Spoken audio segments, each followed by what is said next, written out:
bonsoir amis chers internautes de www.baoltimes.com mais également tamit ñi taataan si seen câble yi di Baol TV ñoomati mbégte contentement bu mag a mag di leen présenté waat seen émission bu mag boobu di table ronde tey ñu dalal suñu benn doyen monsieur Ndiaye ñu gën ko xamee fee si syndicat des enseignants libres du Sénégal nekk tamit enseignant monsieur Ndiaye bonsoir ñu bàyyi la nga présenté wu ak askan wi ñu bu lay suivre. Merci beaucoup maa ngi nuyu ñëpp di sant ñëpp également di rafetlu émission bi nga xam ne waa Baol Times donc ñoo ma si invité di nuyu fidèles auditeurs et auditrices yi nga xam ne ñoom ñoo ñuy déglu nii man je m'appelle Vieux Ndiaye donc maa ngi jàngale école d'application Ibrahima Thioye donc bu Diourbel en même temps je suis le secrétaire général du CELS le syndicat des enseignants libres du Sénégal. Monsieur Ndiaye comme ni nga ko waxee léegi si sa présentation nga xamal ñu yaa ngi si syndicat des enseignants libres du Sénégal du Sénégal nekk seen secrétaire général est-ce que mën nañoo xam lan mooy rôle syndicaliste. donc syndicat je pense que ay liggéeykat ñoo koy bokk le syndicat est là tout simplement di défendre les intérêts moraux et matériels donc yu jàngalekat yi c'est-à-dire yu liggéeykat yi en général donc day nekk de kuréel ga nga xam ne day saytu day défendre li nga xam ne donc mooy les droits ak devoirs yi nga xam ne donc loolu la liggéeykat bi moom donc syndicat également daf fi nekk di défendre également école bi jumtuwaay école bi nga xam ne moom mooy suñu jumtuwaay bi nga xam ne moom lañ moomal suñu bopp également dañ fi ne également pour di ko défendre di ko saytu lu si baaxul ñu ne lii baaxul lu si baax tamit ñu rafetlu ko jéem a trouver ay solutions pour def ko syndicat également rôle am actuellement daf fi nekk également di faciliter le dialogue waxtaan bi entre muy les autorités muy ñi nga xam ne ñooy suñuy chef ak ñun ñi nga xam ñooy liggéey s'il y a des problèmes ñu xool nan la ñuy waxtaane ba di trouver ci solution loolu également rôle syndicaliste la syndicaliste actuellement également dañuy tendre vers donc des syndicalistes de développement syndicats yi nga xam ne dañuy essayer également de défendre enseignant bi ci seen liggéey mais également ci seen wér-gu-yaram ci la santé donc di créer ay mutuelles de santé di créer ay coopératives. naaw seen xeex bi ngeen di xeex jàpp nañ ne système éducatif sénégalais benn la lu waral pluralité syndicat yi ci Sénégal ndax xam na am nañ yaakaar ne bu baax a baax ne yéen ñëpp yéen a bokk même sens bi ngeen di œuvrer. loolu constaté nañ ko waxtaan nañ ci lu yàgg boo xoolee depuis assises nationales yi sax am na proposition ci jógee ba ñu ñëw ci def des élections de représentativité parce que dañu xool ne y a beaucoup de syndicats au Sénégal te loolu it c'est normal xam nga pays démocratique lii ay mouvement la textes yi ñoom ñoo ko garantir kenn mënul empêcher nit mu créer syndicat am su demee ba am na ya nga xam ne daf ko warloo état bi bu demee ba def ko war na mun. syndicat yu bëri tamit warul indi yenn problème yi ci système éducatif yi ndax su kii créé syndicat kii créé syndicat peut-être ki mën a jug grève tey ñu ne déet kii suba mu jug grève keneen grève ndax loolu mën a impacter ci xelu élèves yi tamit. biñ ko constaté xam ne y a beaucoup de grève xam naa nañ ci ñëwaat tey ñii dañuy ñëw parce que tam da ngeen xam ne jàngalekat yi bokkuñ par exemple bu ma jëlee sama syndicat dañ fi fekkoon ay syndicats traditionnels yi nga xam ne ñoom ñoo fi nekkoon muy ay SUDES muy ay UDEN yu demee noonu ñun bi ñu ñëwee nekk des corps émergents mu ne jàngalekat yi nga xam ne ay volontaires la ñu jóge amuñu woon syndicat parce que nuroowuñu woon ak ñooñu nu ñuy tànne nuroowuñu ak noonu li ñuy fayee amuñu woon carrière léegi il fallait que ñu dajali koo xool ñun nan la ñuy xeexee ba am suñuy droit ba ñu respecté yooyu loolu moo taxoon ñu créer le CELS muy les syndicats des enseignants libres du Sénégal depuis bi ñu ko créé nag vraiment buy màgg toujours day am yeneen yu si jóge dem feneen donc depuis lors nag si la tamit vraiment am yeneen yu si toppaat créé bañ ñëw mais nous avons constaté que loolu tam day enfreindre donc liggéey bi da koy yeexal ndax toujours bu ñuy négocier wala bu ñu waree toog ñun ñëpp duñ tombeendoo si même si duñ tombeendoo d'accord moo taxoon ñu ne donc il faut que ñu xool lu ñuy def li ñuy def mooy ñu organiser des élections de représentativité élections yi juróom-benn yi ci génn ñoom fépp fu état kii ñoom ñoo lay représenter soo seetloo depuis lors amatuñu problème yooyu. waaw pour le syndicat des enseignants libres du Sénégal lan mooy seen spécificité. ñun mooy les corps émergents ñun ñooy jàngalekat yi nga xam ne di Sénégal demee ba nag vraiment ñuy défendre di xeex ba am carrière ba mun a nekk fonctionnaire ba mun a am suñu validation ba ñu mun a am suñu reclassement ba tey fii ñu toll nii ba tey defe naa ñoo si ëpp tey booy xool defe naa mooy syndicat bi nga xam ne moo gën a rëy si Sénégal même élection de représenté yi moo jiitu woon donc si élection. est-ce que mën nañoo xam benn taxawaay boo leen am ba loo leen défendre si système éducatif bi ba mu waral seen jiitu boobu si au niveau des syndicats. bari na le reclassement xeex nañ ba nga xam ne le reclassement universitaire lépp ku am diplôme dañu lay jël la validation des années de volontariat xeex nañ ba nga xam ne ñun am nañ ko donc dañ koy jël nit ñi ak yeneen yi ñu mën a citer aujourd'hui lépp li nga xam ne war na jàngalekat ñun SELS bokk nañ si ñu ko xeex ba ñu egsi fii. mais est-ce que mën nañu mentionner tamit ne li ngeen doon xeex à 100% baa boog confirmer ngeen ne mën ngeen a confirmer ne li ngeen doon xeex depuis lors am ngeen si satisfaction ndax dañuy gis chaque année tamit les mêmes problèmes mooy dikkaat en même temps. xam nga tey revendication yu defe naa yaa ngi may indi si li nga xam ne mooy est-ce que état bi li mu signé woon ak ñun respecté na ko wala respecté. Absolument waaye. je pense que loolu nga ma bëgg a laaj. Absolument waaye. bu dee loolu aujourd'hui dama naan la lu am na lu mu si def nag. état tam góorgóorlu na vraiment moo ngi am yu muy respecté mais toujours des na parce que tey enseignant li ko gën a métti li ko gën a sonal mooy carrière am muy ñu reclassé ko muy ñu mu avancé mooy mu jot les rappels d'intégration les rappels de validation mais toujours yooyu la ñu am problème ba léegi donc des na nit ñaa ngi daw pour jot ko si donc foofu lañ bëgg état mettre l'accent pour war ko mën def donc foofu des na par contre également nous avons vu que la gestion démocratique du personnel loolu tam dañ koy violer ba léegi des na su ngeen xoolee aujourd'hui école bari na ay injustices yu si nekk ya nga xam ne si ni ñuy déplacer jàngalekat yi leen affecté yu demee noonu yooyu itam am na ay violations yu si ne ba léegi bu ngeen xoolee également ni ñuy nommer ni ñuy vraiment daal bari na ak ya nga xam ne état bi war na ko def te ba léegi defu ko donc moo tax ñuy profité loolu di gën a ñaan et di dem parce que aujourd'hui ñun dañu gën a tiit sax muy bi ñu dindee premier ministre bi nga xam ne moom moo doon moom si accord yi moom moo si dañu signé woon ne chaque mois premier ministre day dajale day dajale tous les syndicalistes yi nga xam ne ñoo signé woon ñu waxtaan si fi ñu toll xool problème yi def mais on a vu que bi ñu ko supprimer ba léegi loolu amatul te loolu donc day moo doon garantie accord yi ça veut dire que aujourd'hui dafa sooxe dañoo toog rek sur place di xaar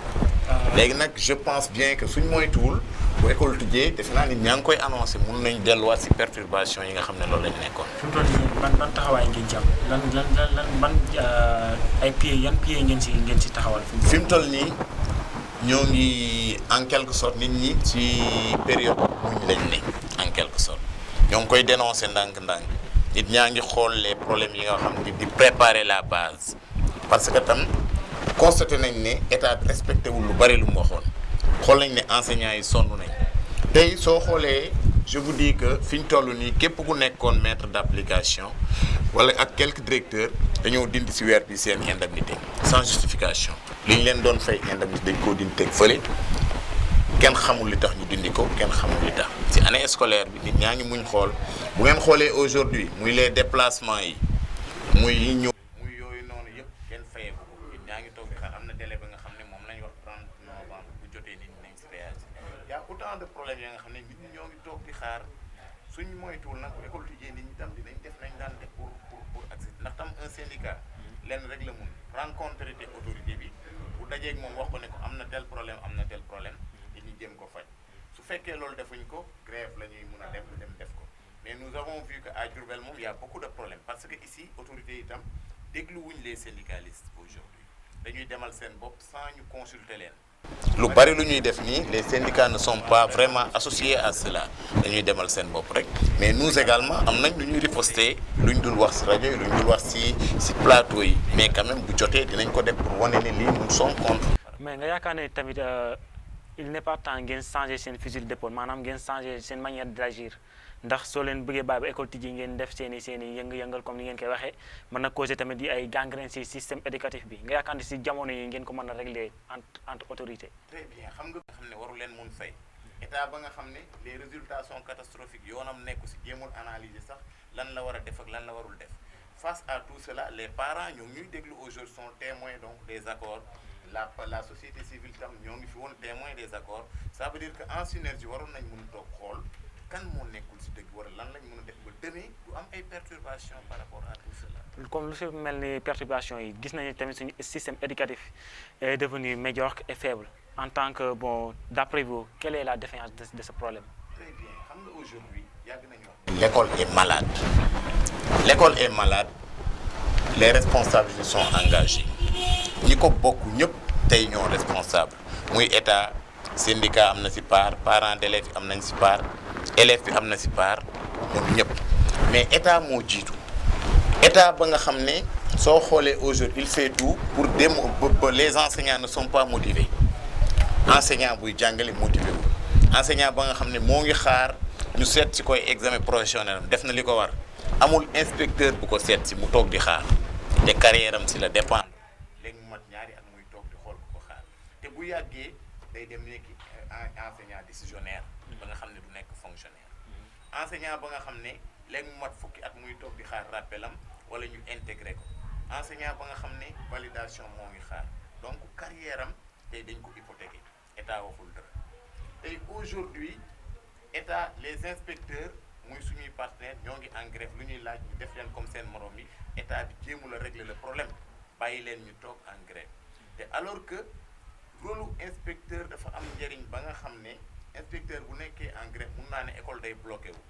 enseignants yi nga xam ne seen formation continue tey inspecteurs yi ñoo ko war a def duñ ko mën a defati tey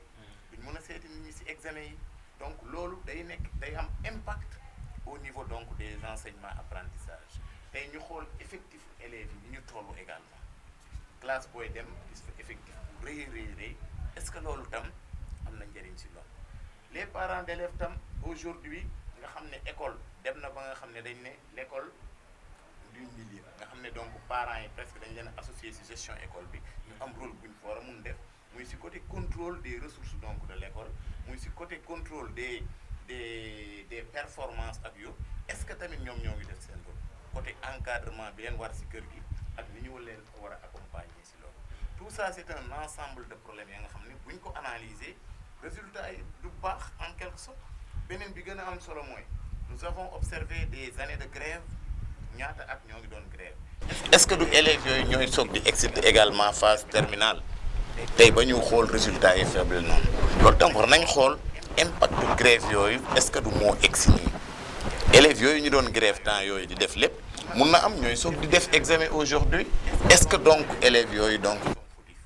mais bëri na si ñu xam ne tamit syndicalistes yi lañ joxoñ baaraamu tuuma waaw pour xamal ne ñoom seen grève yi ñuy tax amal te vraiment du am benn mucc bu leer tamit moo waral grève yu bëri yi ku ne fi nga taxaw ngay sànnee xeer ñun pour ñun les syndicats parents d'élèves yi la ak état suñ defoon li leen war ñun duñ grève ren grève amul n'est-ce pas daaw grève amul est-ce que résultat yi baax na wala baaxul c'est une question qu'on se pose. mais bëri na ay centres yoo xam ne seen résultat dara baaxul tamit. waaw xam nga muy mel ni si BFEM bi ak bac bi tamit. exemple da ngay toucher ñu mun la wax exemple. tey bu ñu c'est partagé au niveau c'est en général. wala ñu jël le bac nañ ko analyser de façon générale est-ce que même sax les épreuves waruñ ci mun xoolaat est-ce que baax na wala baaxul est-ce que aujourd'hui les enseignants def nañ leen ci dans des conditions meilleures ba nga xam ne sax fi ñuy toog di corriger ak li ñu doon def c'est bien loolu lu ñuy xoolaat la tey est-ce que aujourd'hui l'État donc muy jàngaleen ni mu def sur le plan pédagogique est-ce que respecté na ko correctement nous les enseignants dañu war a liggéey su liggéey jotee dañu war a liggéey c'est un cahier de charge bu ñuy def nañ ko ba mat ren su résultat yi baaxul kan lañu war a joxoñ est-ce que ñi nga xam ne ñoo war a contrôler enseignement apprentissage ñëw nañ contrôler ko à temps pour sanctionner ko. mais yéen syndicalistes loolu seen taxawaay am na ci importance. est-ce que xam nga lan mooy rôle syndicat du moom sur le plan pédagogique mooy agir man je suis un syndical mais je détiens une maintenant kan moo ma war a surveiller kan moo ma war a encadrer loolu la ñuy posé wu. mais loolu suñu jugee ci cadre enseignement bi en tant que syndicaliste yéen seen taxawaay yéen waa SELS au moins man ngeen see def ay taxawaay yu am solo. très bien donc mais nous avons dénoncé wax nañ ni qualité defe naa à travers Times donc bi ñuy violer les di yàq école bi lu mel ni Ibrahima Thioye on avait dénoncé ñu ne yéen a ngi tëj ay classes pour yokk des effectifs te loolu day influer ci qualité enseignement bi au moment où enseignants yi ngeen yóbbu leen ñu nekk ay suppléants toutes les autorités étaient averties à Diourbel mais pourtant faale wuñu bras de fer lañ def continuer à Diourbel tey su ñuy wax toujours pourquoi résultat yi bon le budget de fonctionnement bi nga xam ne état moo ko alloué école yi pour ñu mun a fonctionner mun a def ay épreuves mun a def ay tests mun a def ay examens mais tardivement la ñëw c'est vers la fin kon budget boobu lu muy jëriñ les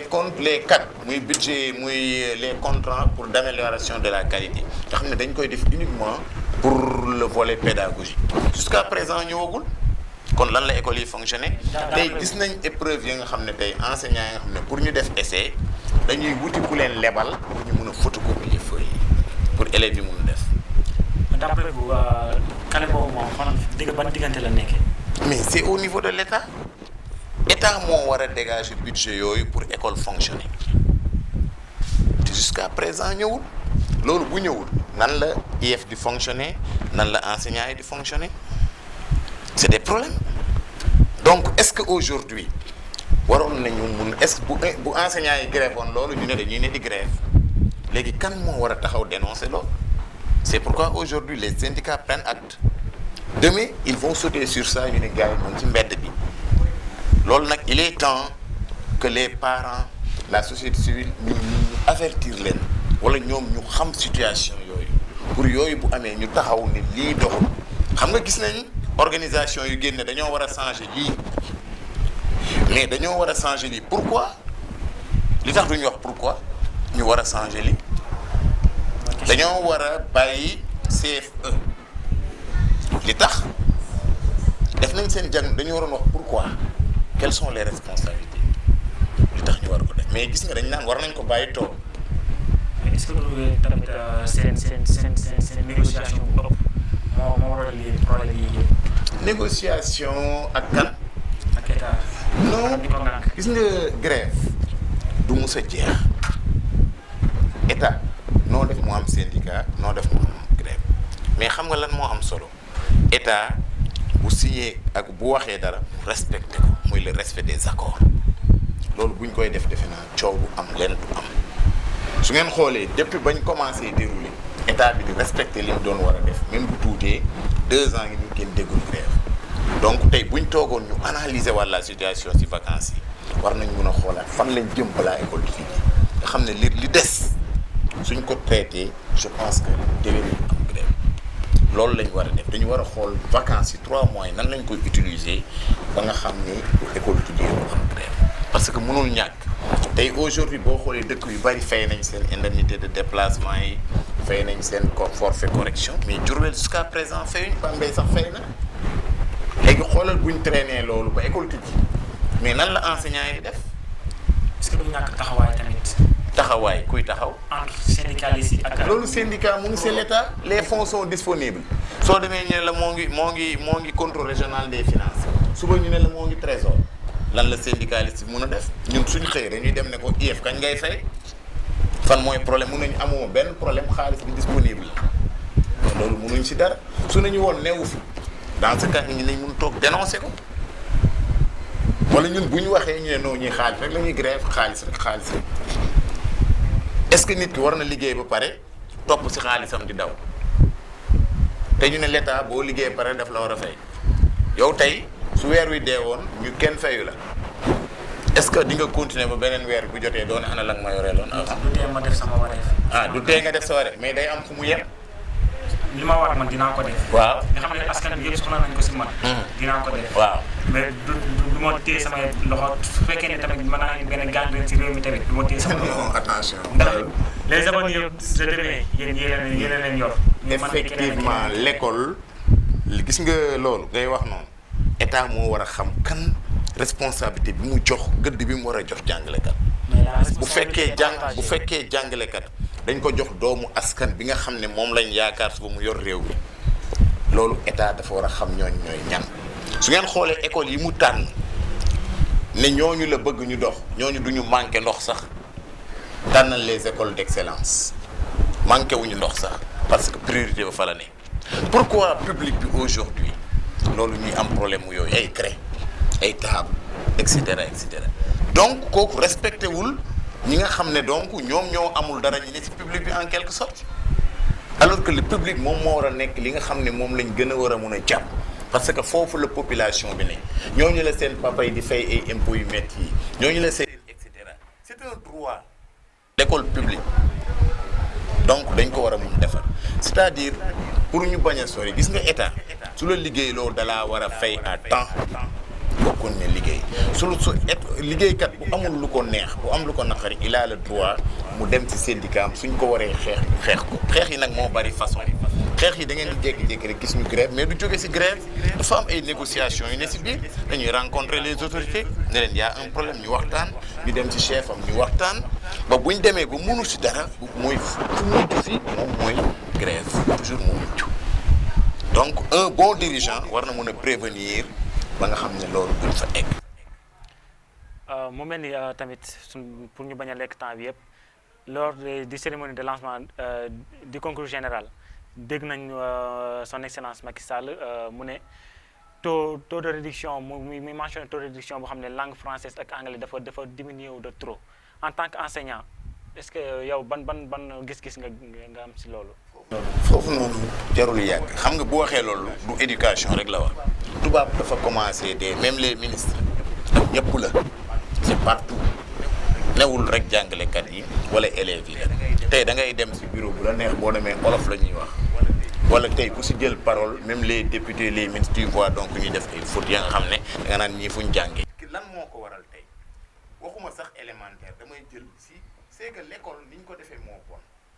yow moyen secondaire muy dans les collèges bu njëkk ba da ngay ñëw nga am benn professeur ba nga xam ne kii dañ naan français rek lañ ko formé muy joxe français mais léegi man ñun suñ constat bi wala français leneen mais kooku parfois français bi du ne dominantam day fekk moom histoire wala ay ba pare ñu bëgg koo jàngale loo français wala histoire la ay ñu ne ko yokk ci français mais est-ce que kooku na def liggéey ba sa war loolu c'est des problèmes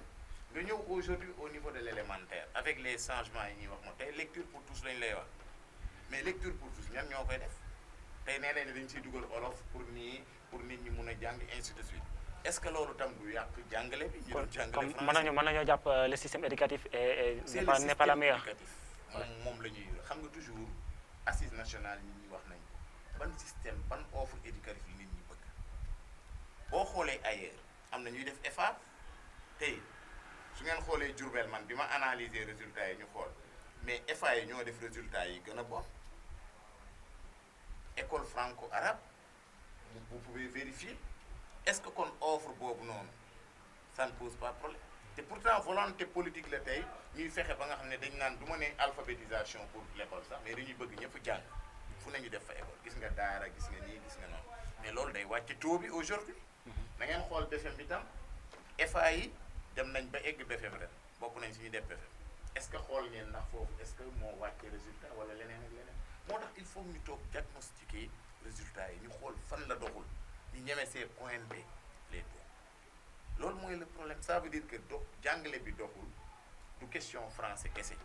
il faut que ñu am réforme ba nga xam ne dañuy xool le système éducatif qui est malade fan la def faj ko parce que du question éducation kese tey élémentaire ñun da ngay toog un enseignant day dem ba tey day commencer ay ñu ne ko non ñu ne ko lii ngay jàngale par exemple lecture innovante muy rey boppam dem ba ne ci professionnel ba bëgg ci ay suba ñu dindi ko ne ko lecture pour tous nga ci yokkaat mu kër yi ba defee foofu suba kooku ñu affecté ko mu dem de ñu indi keneen ka nga xam ne sax moom mosul a xam loolu ne ko tu as la classe mais le niveau également accompagnement bi nga xam ne moom la inspecteur yi war mu di def est-ce que le ratio enseignant inspecteur doy na tey est-ce que inspecteurs yi ñoo ngi wàcc ci terrain bi di def ay visites de classe di xool ndax ñii dañuy def di leen encadrer loolu yëpp est-ce que moo ngi am est-ce que les cellules pédagogiques internes ak yi war a am ñoo ngi koy def donc c'est un ensemble ba nga xam ne c'est obligation la ba xam dañ ko war a mun topp pour que système bi war a mun dox mais loolu nag du ay syndicats ñoo koy def c'est un système ba nga xam ne autorités yi ñoom ñoo ko war a mun def ñun luñ mun dénoncer mais tamit yéen kuréel jàngalekat yi nekk fii Sénégal mën ngeen a am naa yaakaar ne mën ngeen a jël seen propre responsabilité ndax nit ki moom soo dee yëngu si dara war ngay jël say responsabilité fekkee ne français ngay jàngale nga xam ne français ngay jàngale nga yam si sa français bi kii nekk histoire est-ce que déglu nga bu baax ma ne la c'est le système mënul loolu obligation la soo nee moyen il faut nga def langue bilingue ñaar lay da ngay def LHG histoire géo français il faut nga jël ñaari matière mun bu benn rek ngay def obligation la loolu niveau état la mais est-ce que du loolu moo rey tey système bi soo demee si collège yi du ma ne nag baaxul am na ñoo xam ne maîtrise day fekk ñoom ñu am français mais bu dee français mooy seen langue dominante ça veut dire que boo leen yóbbee si histoire géo ba kon duñ fa aay noonu nañ fa war a mun nekke wala ñu ne la mat SVT wala ñu ne la mat français bu dee mathématicien nga mat ba ngay ay français ba doo si ay donc yooyu c'est un enseignement dañ si war a waxtaan ba ñu xool ku si nekk li nga mun nga jàngale ko ñu accompagner la si loolu yëpp c'est pour ñu bañ a recruter c'est pour restriction financière bi ñuy wàññi ñu bañ a recruter ay professeurs yu doy wala bañ a recruter enseignants yu doy moo tax ñuy def jumelage. waaw comme sànq ni nga ko souligné tuuti nga tuuti si li jëm si wàllum résultat yi 2019 lu jëm si bac bi ak BFEM bi est-ce que mën nga ñooy apporter ay explications benn bilan petit résumé si bilan résultat yi. waaw je pense que Diourbel moom résultat yi bon à part le CFE defe naa yi si de baax ndax defe naa nous sommes à 40% te defe naa est-ce que moyenne bi sax egg na 40% national. mais daan na ko ëpp tamit. waaw daan na ko kañ la bopp daaw ñaata la woon. waxuñu pour daaw année yi passé que lu mel 2 ans 3 ans baaxul. waaw mais ren daal c'est bien. BFEM ren ñoo jiitu tam. mais mënoon nañoo espérer lu ko ëpp tamit. waaw loolu après la mais dama lay wax rek par rapport ndax fooy jiitoo ñeneen am na ñoo tane duñ ne baax na trop mais baax na par rapport aux autres dégg nga mais maintenant lan moo waral résultat yi baaxul tey à Diourbel bari na ay facteurs yi ci mun wax ñun nee naa la au niveau de Diourbel boo xoolee résultats yi bac mais c'est bien est-ce que Diourbel bokk na ci 5 premiers soo xoolee ci bac. boo ñëwee niveau BFEM ñun ñoo raw avec ñaata avec 53,71%, Mbacké topp 50,06, Bambey topp si 40,20. boo ñëwee CFE peut-être foofu lañ daanoo Mbacké mujj 58,04, Bambey 42,84, Diourbel ñëw 42,0. lan moo ko waral xam nga léegi wax laa ne la résultat ku si nekk fi nga toog mun nga analyser nga xool mais. man bu ma jëlee man syndicat pour man résultat yi li tax baaxul dafa ci état bi la ci enseignants yi am nañ ci part parents yi am nañ ci part bu dee état dafa deful li mu war a def dafa commencé muy lan muy enseignants yi dañ leen a dañ leen a naqaral ba nga xam ne est-ce que sax amati nañ volonté jàngale enseignant ba bu xëyee moo ngi xalaat ak tam kañ lay génn kañ lañ koy fay rappelam kañ la ko inspecteur di seet si loolu c'est des problèmes yi dund enseignant ba nga xam ne moo ngi toog di xaar commission ñaari at inspecteur war a ñëw seet si ko ne damaa gréew du ma seeti kenn te moom carrière am si la dépendre moom moo ngi xalaat yéenay xalaat élèves mais enseignant moom moo ngi xalaat boppam ak i doomam nan laay def man ba génn situation misérable bi ma ne loolu tam nekk enseignant ba nga xam ne moo ngi toog classe am bëgg ko former bëgg ko accompagner mënul gis inspecteur bu ñëw taxaw accompagner kenn du mos a dugg classe am ne ko nii la ñuy jàngalee wala ma xool la nga jàngale ainsi de suite nga ñëw si au niveau des classes classes yi nga xam ne boo si duggee maître bi pour mu corriger kay devoir sa problème ndax effectif yu bari nga gis élèves yi ay 90 ay 100 et cetera tamit loolu buñ si jógee changement ci innovation pédagogique chaque année ñu indil la bu bees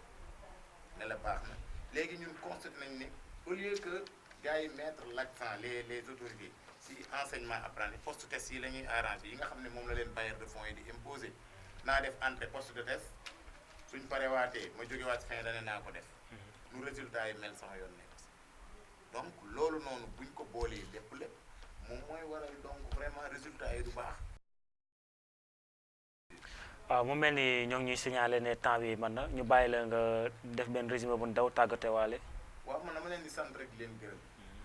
si invitation bi di wax ne à Diourbel moom vraiment man li may wax man du ma ko nëbb, je dis la vérité, mais à Diourbel ça ne marche pas. Ça ne marche pas du côté donc des autorités académiques yi yor fii parce que dialogue bi moo manqué fii. La gestion du personnel reste également, l'information ne passe pas. Tamit boo xoolee problème yi muy am dafa mel ni fii les autorités ne sont pas d'accord, muy au niveau de l'inspection de l'éducation et de la formation dama ko wax ñëpp ñu muy dégg, le travail ne se fait pas correctement parce que dañu war a soudé wu nekk groupe ba nga xam ne lépp lu ñuy def ñu mun leen ci gis ensemble, mais loolu dafa des à Diourbel parce que aujourd'hui munoo wax gis ngeen muy journée de l'excellence muy yeneen yëpp les syndicats ne sont pas associés, tey yéen ñëpp xool ngeen muy grand prix de chef de l'État muy et cetera kenn mënu la wax ne la lii moo ci xew parce que l'information ne passe pas. te au moment où le ministre donc muy l'État wax ne chaque mois na syndicats yi daje ak autorités yi ñu xool les problèmes pour que grève du mun a am, loolu tam doxul. Ça veut dire que booy génnee innovation booy am looy def da ngay woo les partenaires ñu toog ngeen waxtaan ngay leen lii laa bëgg a def ñu jàppale si. parce que tey man dama leen di wax ne constaté naa ne tey on a organisé une fête de l'excellence, beaucoup d'argent feeñ na si tey ana xaalis bi. Est-ce qu'on a fait aujourd'hui le bilan pour nous montrer que fii la dugg wala nangam def ni tey fii laa mos a gis fête de l'excellence ba nga xam ne donc au niveau de Diourbel école yi cotisé wul joxuñ leen cadeau, pas élèves yooyu dañu leen ne du ngeen kii parce que seen élèves cotisé wul. Est-ce que loolu yoon la? Parents yi ñoo ngi toog kenn du si wax dara. yooyu yëpp c'est des problèmes. Fan la problème bi ne aujourd'hui loolu nag c'est une question bu ñu war a mun wax ñun ñëpp. En tout cas syndicat daal du mos a changé tant que amul lu ko neex grève lay nekk. Pour que grève wala am nag ñi nga xam ne ñoom ñoo si ne nañ si ñafe ko si vraiment maa ngi leen di remercier. su fekkee tam wax naa lu dul noonu man de je suis comme ça maa ngi jéggal bu baax. ba beneen yoon. ñu sant la gërëm la tamit si disponibilité ak vraiment temps bi ñu may pour mën ñoo leeralal lu bari ñu remercier tamit vraiment internet yi xam ne vraiment ñoo ngi ñuy suivre si réseaux sociaux yi lu si mel ni www.baoltimes.com mais tamit ñi xam ne ñoo ngi taataan si seen câble di Baol TV ñu remercier leen bu baax a baax di remercier waa Sénégal gépp rawatina région de Diourbel di remercier tamit suñu DG Mor Sène ak képp kuy xam ne yaa ngi si biir Baol Times ñu bégg la lu bëree di leen jox dig daje bi beneen émission merci beaucoup.